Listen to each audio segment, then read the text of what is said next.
So, in today's video we'll be showing you how we fitted the Motad exhaust system to the CB250.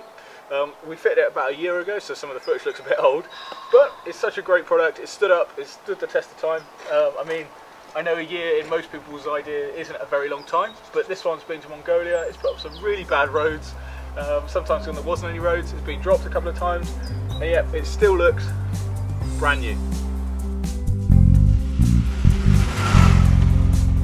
So the first job we've got to tackle is removing the exhaust studs.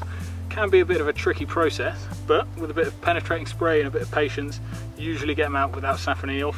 So just spray away here with a bit of penetrating spray. It's best to do this for a few weeks before you're actually doing the job, because that way you know it's soaked in. So yeah, we'll let that soak for a little minute. So now we've got our size 10 spanner. We'll slip it onto the exhaust nuts and then slowly work them off.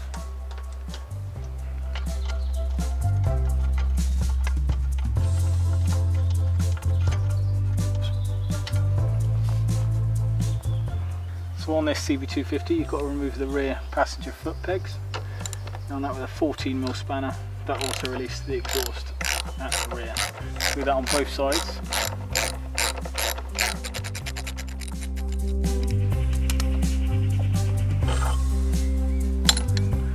And then on doing that, the whole thing should just slip off. We'll wiggle it a little bit at the front. Bit of jiggery pokery because we've got crash bars on this. There is also a bolt on the bottom, but we didn't have that, it rusted away. So yeah, that's one side off, now the other, and we'll fit the new one.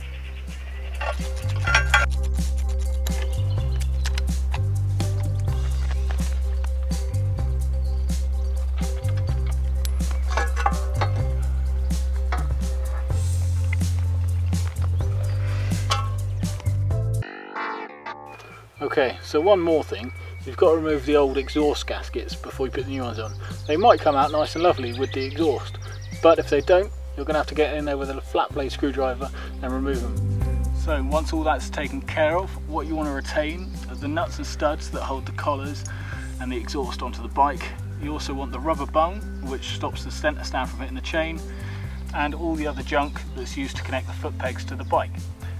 You will need 2 more copper gaskets, as the ones we've just taken out are shot, and of course you need a brand new Motad system.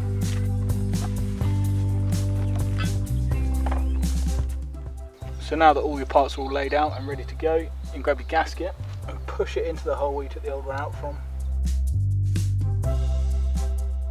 And then you get your old collar, slide it up the pipe, gently making sure not to scratch it, and slide it in, and then line it up with the exhaust studs if you've still left them in. Hook it onto each stud on each side. Takes a little bit of wiggling, this one.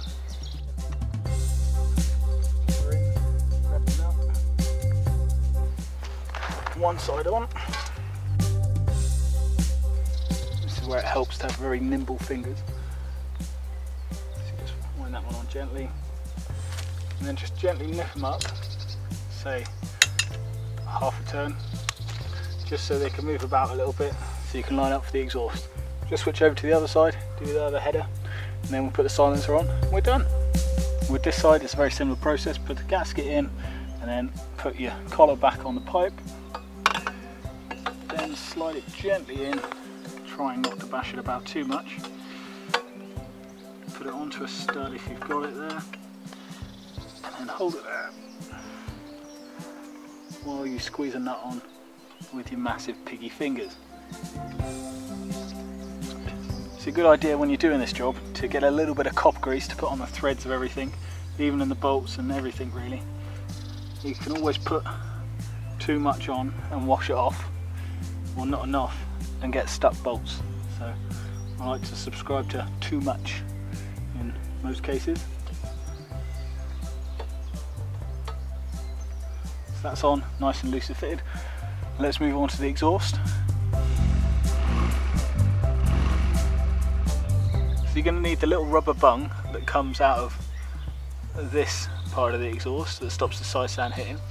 And you take that out, put the old exhaust to one side, and then gently fidget it in to this groove here. Now we take the whole lot and offer it up to the bike. What I like to do is grab the 2 exhaust pipes, gently slip them in,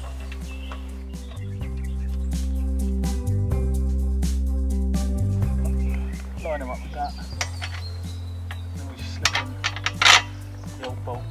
So once you've given everything a good wiggle and you've made sure nothing hits or bangs or scrapes, what you want to do is grab your foot peg, the new bolt, and take out the one you've been using to hold the space, and gently slip that through there, and then just bolt it up.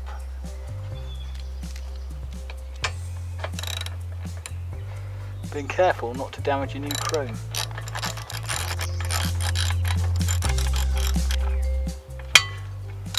Now we'll just put the foot peg on the other side. Okay, the last thing you want to do is just make sure these nuts are all tight. You only want to go wrist tight, because if you snap them, you're in a world of hurt. Just make sure all your nuts and bolts are ready to go. Then once you've done all those checks, you're ready to hit the road.